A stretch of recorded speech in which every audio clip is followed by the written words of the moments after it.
What's going on, guys? Welcome back. And today I wanted to kind of apologize and also just make an improvement video upon one of my past videos. I did a video 2 days ago talking about, called the retrospective on Avengers Endgame 3 months later, now that it's releasing on digital.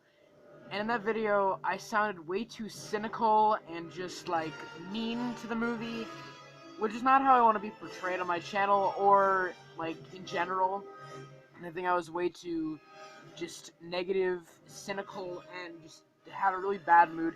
I think I was just in a really bad mood because I made one of my subscribers feel that like they were creating a problem.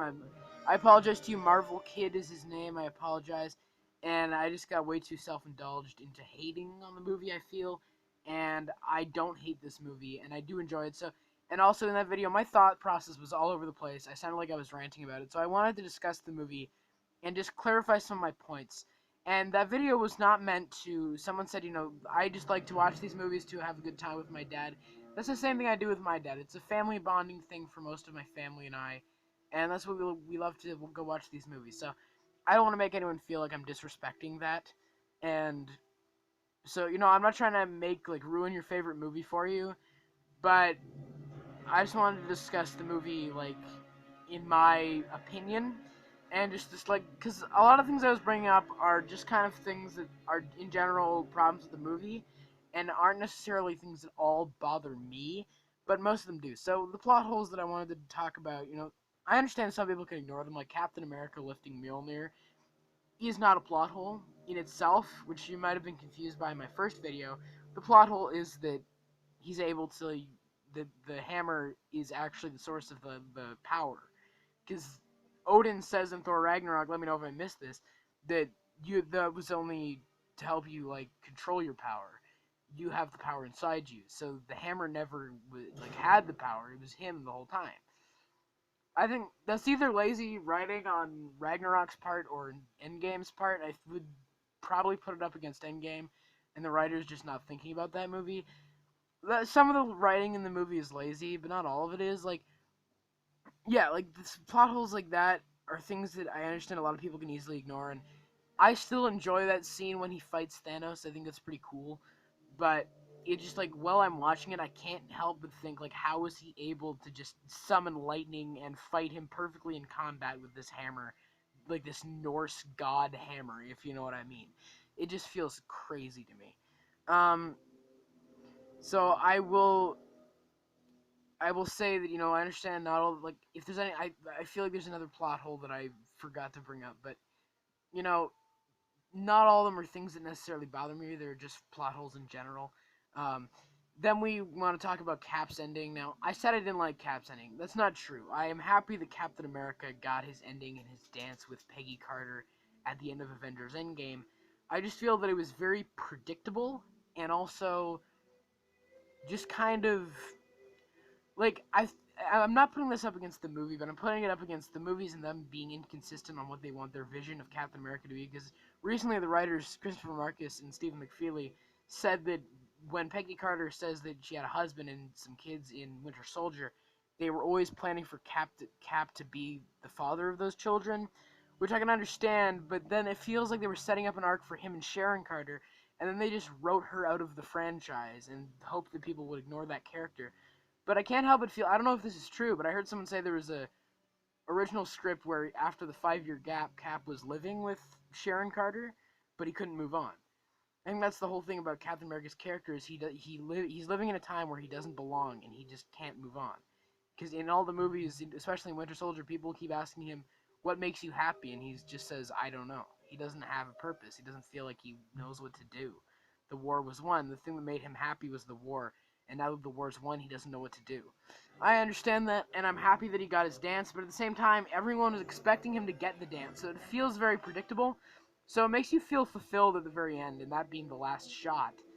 But it's just kind of what we wanted to see, and I understand that everyone who watched this movie got what they wanted, but I didn't entirely want the entire movie to be predictable, and it's not really predictable in every way, but I just thought that that was kind of probably the most predictable part. I expected Cap to go back in time and live his life. But that does create a plot hole where he should create a different reality.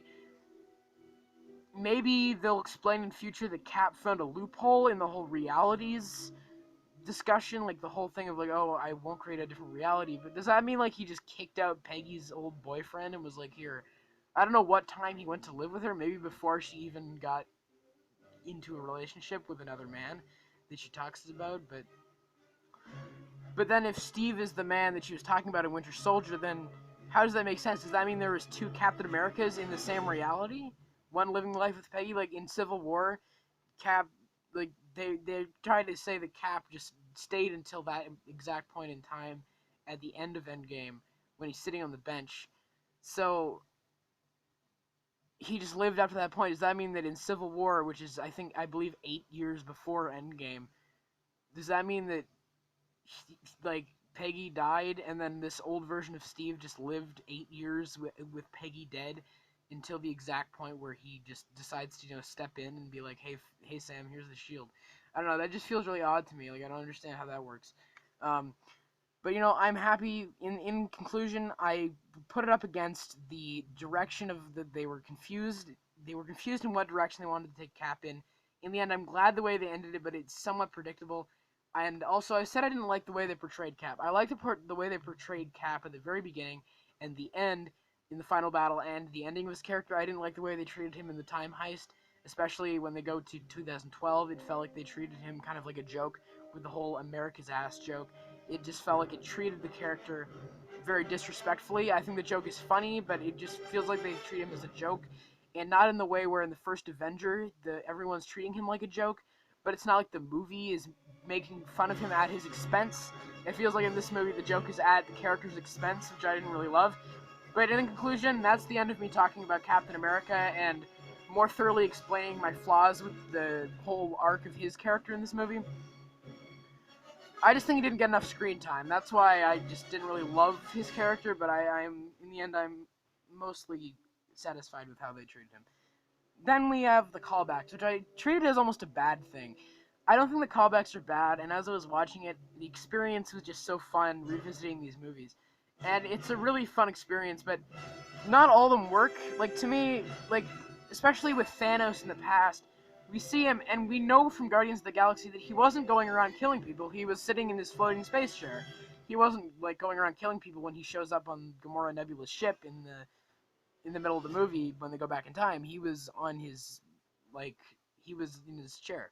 So that's kind of unclear, and also he didn't look like that. And I understand that the movies, like, don't plan these things out, so, like, they have to, like, change things in the past, like Jake Gyllenhaal being photoshopped into the background of Captain America Civil War for Spider-Man Far From Home. But, whoops, sorry about that, I hit the camera. But, yeah, just little things like that. Like, I would like a little sense of consistency, even though I understand back then they didn't have a, like, full conclusion on how Thanos would look in the future. Um, but yeah, and some comics I think are really good, like not just like harkening back, but also like when they said that Frank Grillo was coming back as um, Crossbones or Rumlow, I was really excited. But he's just there for a quick cameo, and once again, I feel like character's been wasted in all these movies. But some of the callbacks I think really work well to expand the universe. Like now that we have these characters, instead of like having Thanos doing what we know he wasn't doing at that point in time, we have the Ancient One in 2012, which I think was one of the most interesting integrations of a callback, which is expanding the universe to the point where it's like, oh yeah, they were back here at this point in time, and they must have been fighting. So they hadn't planned that out at that point in time, but it's cool to see these expansions of the universe. And then I'll get into Thanos. And the thing about Thanos is I'm just a little disappointed with him. And the way that I explained this in my other video, but I deleted that video because I thought I was way too cynical in it. I said that I was hoping they would figure out something interesting to do with Thanos, but they just kill him off at the beginning, which I was kind of partly expecting. But the version they bring back feels very out of character, and even though it's just 4 years before, and I don't think in 4 years Thanos would change from this megalomaniacal, insane person that he is in this movie to being the gentle, like, understanding, respectable person that he is in Infinity War. Even though he's an evil man, he still respects people. In this movie, he just kind of has no credibility or any sense of righteousness. And I understand that, someone said that this movie is kind of a version of the Thanos character where you're seeing it through the eyes of characters like Nebula who have been abused by him, and not from his own personal point of view, which was very much what Infinity War story was based around. I can understand that, and I can understand him changing his mind to wanting to kill half the universe, but just some of his lines are just really badly written, like the whole, I'm going to enjoy it very, very much. I don't know, that just seems so dumb to me that he's like, oh, I'm going to enjoy killing your planet, you know? I don't know. So that's what I wanted to talk about with Thanos. And also just having him look different than he did back then. I understand they hadn't figured it out, but I'd like a sense of consistency. So, I understand that they were trying to portray a different version of the character. I still think it was poorly done and doesn't quite ruin the character for me, but just is a very much less compelling version of the character than what we got in Infinity War. Um, then we'll talk about the other characters that I talked about. Once again, I really love Hawkeye, and one of my favorite emotional beats is when he finds the baseball glove when he goes back in time, which I think is a really great moment of visual storytelling in this movie. I love the small moments in this movie. Like Ant-Man, once again, I love Scott Lang's character in this movie because he's the audience character, and once again, when he reunites with his daughter, it's very emotional because he kind of missed 5 years of his daughter's life, but also it just warms my heart that in this big Avengers movie, they were able to give such a, no pun intended, small character just such a personal moment. And it's the same thing with Hawkeye. When he goes back in time and finds the baseball glove, we didn't need a big explanation for that. We saw at the beginning of the movie his kids were playing baseball. So we know what that means to Clint, but like it doesn't need to be a big explanation, and that's the item that he brings back to show them that you can retrieve items from the past. I just think that's a really beautiful moment, and just a just a really well integrated scene. So Hawkeye, I think, is a good character, but once again, didn't get enough screen time. And I think that I understand that in the middle of the movie, there was a lot of deleted scenes where it shows them kind of chatting and just having a not having a good time necessarily, but just like I just feel like the characters are having too much fun in the middle of the movie when they're planning, and not like once again, I feel the movie has a lack of just intensity and yeah, just tensity in general. Because when they go back in time, once again, there's no stakes when they misstep. Like with Back to the Future, if they Marty in the end, fixes things in Back to the Future, if you know what I'm talking about. He ends up fixing things, but he creates like problems that he has to fix, like getting hit by the car instead of his dad getting hit by the car. In this movie, if they make a mistake like Loki getting away with the Tesseract, they can just go back further and get it, because it creates an alternate reality. I understand the movie's long as it is, but it just feels like there's a lack of tensity. It just feels like the characters going back on a fun journey and not really having enough substance, and just having enough like tensity to not keep me invested, because I enjoy watching these characters revisit these events. That's the thing. This is just I don't know if this would necessarily make the movie better. It's just me suggesting things that maybe could have made it better. I'm not saying they necessarily would have. I still enjoyed what they did with it. I don't know. It just felt there was something missing from that. Um, then characters like Nebula. I think all the characters are okay. Like Rocket's okay, Nebula's okay. It just feels like they don't get enough chemistry with the other characters. Like Tony and Nebula on the ship at the beginning is really beautiful when she tucks him in. Just when I watched this the first time and I saw Nebula, I was just like, wow, how far she's come as a character. Because I'd rewatched Guardians of the Galaxy, just seeing her from that film just to this, she's a completely different character. It just shows the amount of character growth you can have in these films. But for the rest of the movie, she doesn't really have anything holding her back, and it just feels like there should be more sadness towards her, like when she loses Gamora. She's been living with that for 5 years. I don't know, just something like that. Like she never got to share any final moments with her sister. Just like the last moments with her sister was when she saved her life. I don't know. I just would have liked to see more of that. And once again, I understand the movie's too long, and even characters like Black Widow. I think the Black Widow, Tony Stark, and Scott Lang are the best characters in the movie, but they just once again, Black Widow, they cut out a lot of stuff with her training, and I don't know if I needed to see that, but like just some of the quiet moments with her. Once again, like the quiet moments I think are the best part, but there just isn't enough chemistry between all the characters. And then once again with Thor, I think that he's really funny, and I think Chris Hemsworth is really funny, and he has some good dramatic scenes. But I just think some people are saying he should have changed back. No, I'm glad they didn't change him back, because I think that would have been dumb. If they were just like, we're gonna change him back to being fit Thor, not fat Thor. Um, I'm glad they kept him that way. I just feel that they didn't lean enough to his perspective rather than other characters seeing him as kind of a clown and making fun of him all the time. I would have liked to see a little bit of that. But I'm okay with what they did with Thor, and I look forward to seeing what they do with him in the future. Once again, Professor Hulk, I'm glad that he I like the character, but I'm just disappointed the way that they started an arc for him and then just pick up this movie with his arc having ended. So then in this movie he has no arc to go through. He's just kind of hanging out, and then he ends up snapping everyone back, which is his moment of fulfillment. And I'm actually okay that Thor didn't do that, because he's in, like, when Tony says you're in no condition, it's not because he's like fat. It's because he is too emotionally distraught to handle a weapon of that size. It's not well integrated with the stupid cheese whiz joke, which I really hate, but it is an understandable moment. I understand why they didn't have him bring everyone back. Um, so that's kind of what I wanted to talk about with the characters. I wanted to explain this better in a less cynical mood than in my last video. I like a lot of the characters. I think a lot of them are fine. I just didn't feel enough chemistry between the team, and I didn't feel enough depression for the characters that should be feeling depression. I just felt like they were having too much of a good time. And so, yeah, that's kind of what I have to say about that. So then we're going to get into this argument, which I know a lot of people are going to ask, do you think the movie should have been longer, or do you think it should have been shorter? And I don't necessarily know. Is, I think the movie is really long. It's 3 hours. But, like, I explained this in my past video, but when Rhodey, Nebula, Black Widow, and Hawkeye go back in time, they use the Benatar, the Rocket's ship, the Guardian's ship, to travel to Vormir and leave Rhodey and Nebula with a pod. And I don't know, it just feels really weird because they leave them with this pod, but in the end, they end up trying to travel back. Rhodey travels back, but Nebula doesn't travel back because she gets trapped by Thanos in the past. And then she goes to the communications device in the pod, but why would you leave them with the pod if they're not going to use it? And then also, why would you leave them with a communications device that doesn't work? And then, once again, I understand they wanted to have a moment with Black Widow and Rhodey before she dies, but I just feel that they didn't give enough of an explanation for that, because Clint assumedly, shrunk down the ship, I guess. You don't get to see where they parked the ship. You just see that they landed and then they walk up to the top of the mountain.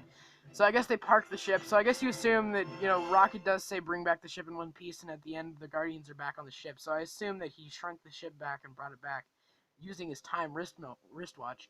But why couldn't they just wristwatch there? Like, Rocket could have kept the ship, and they could have just wristwatched, like, back to Vormir, because they can go to any place in time at any point in time. And also, the time travel, I don't think it was badly explained, and I honestly, the Cap thing, him living back to the exact point in time, doesn't even bother me that much. I'm just bringing it up because it's something that some other people have brought up. It doesn't necessarily bother me that much. So the time travel, I don't think, was badly explained, and I understand in movies the time travel is usually sloppily handled, but I think it's pretty sloppily handled in this movie. And it feels like with that concept, they let themselves get a little messy, and they also let themselves get a little messy with the storytelling overall, and not just the time travel storytelling, which kind of bothers me a bit. But, in the end, I think the time travel was pretty okay inside of the film. So, I went off topic, but, what I was going to say is, them leaving the pod and the ship, and traveling with the ship instead of just wristwatching back to Vormir, removing that whole extra bit that didn't need to be there, you could have had more emotional conversations with the characters. And I think, they paired the characters that they wanted to. It's like, why didn't we get to see more of characters that we hadn't seen interact before interact? Because they paired the characters that they thought were needed for the plot, like Black Widow and Hawkeye, and they got a lot of moments together. But other than that, a lot of the characters just kind of feel like they're hanging out, and they don't really have a motivation to be there. Rocket does explain to Thor, I'm here because I want my family back at that one point on Asgard, but not a lot of the characters really explain why they're doing this. Like, why are you doing this? Like, Thor, we kind of get it, but it's kind of played as a joke because, like, Hulk says we can bring them back, and then in the end, the reason why he came back was beer? So why was he going back? Did he want to get his like kingdom back, like his people? I just feel like there's a lack of motivation for some of the characters. So I think that removing some of those moments, like using the ship to travel to Vormir, could have benefited for more quiet moments, and then maybe add like 20, 15 minutes to the movie and add more of those scenes, like add more some of those deleted scenes of them, you know, just having more chemistry together. It's more comedic, which I wouldn't have loved, but some of those deleted scenes I've seen, like when Tony shaves Rocket's head and like Rocket laughing at them about the Chitauri and stuff like that. Like, that's stuff that I really wish they would have kept in. I think it adds more chemistry between the surviving characters. So, you know, by the end of it, I still really like Endgame. And I feel like in my first video, this video is meant to be kind of a response, and apologizing for how cynical I was in that video, reiterating my points in a more clear point of view. So, in the end, I still really like Endgame, and some of the things I've brought up in this video don't necessarily bother me that much, like Captain America traveling back to the exact point in time that he should have been at the exact age he should have been. Like, stuff like that, I'm okay with. Like, it doesn't bother me that much. Some of these things do bother me, but in the end, Endgame is still a really good movie with some great elements and some really great character arcs and conclusions. So, you know, in conclusion, like, thinking back on Endgame, this is, like, I'm not trying to ruin the movie for you or anything. I just wanted to share my updated opinion. Some of my opinions may change on rewatch, and I will let you know if they do. But for now, Endgame is still a really good movie, and I'm going to give it, like, a B or a B+, with my opinion change. I think I gave it an A or something on release. I don't like it as much as Infinity War. I don't think it's in my top 5. My top 5 are, I believe, Infinity War, Spider-Man Far From Home, Guardians of the Galaxy, Volume 2, The Avengers, and, what's the other one? And Winter Soldier, I think, are my top 5. So it's not my top 5, but, you know, I'm glad that this movie exists. I'm glad that so many people love it, and so I loved it at first, and maybe my opinions will change. So I just wanted to apologize for being so cynical in the first video, and just kind of reiterating my points in a more clear point of view, and saying that, and just saying it in a more, like, pleasant way, I guess, and just explaining that I still really like Endgame. I just don't quite love it as much as everyone else. I might, like, maybe I'm just saying this, maybe my opinions will completely change, and it's something where my opinions on the movie are great while watching it, but they kind of change after the viewing. So, I've mainly just talked about the things that I wanted to in this video. I didn't clear up everything from the past video, but I tried to clear up as much as I could. So, I just want to apologize for being so cynical in that first video. I was just in a bad mood that day, I guess. Um, so I'm really sorry about that, and I hope this video clears some things up and just shares my updated opinion, which is I still really, really, really like Endgame. I just don't quite love it as much as, like, something like Infinity War, or as much as other people do. There are elements that I absolutely love, but I just don't love it as much as everyone else. I will be buying it on DVD and all that, and I will probably be making plenty of videos on it in future. So, you know, Endgame, I think it's a great movie. So, yeah, I just wanted to share my updated opinions. This is the real retrospective. That's why I deleted that other video. So, I apologize if I made any of you upset with that other video. And I apologize to Marvel Kid for maybe being a little rude to you on the past video. That was my bad. And, yeah, I just wanted to share my updated opinions. Thank you all for watching, and I hope you guys all understand. I make some of these videos where I make mistakes, and I just kind of make myself sound much more cynical than I actually am, and I don't like to portray myself like that to anyone, especially people on the internet. But, you know, I hope you guys, as always, can forgive me, and I hope you guys have a great day. Take care.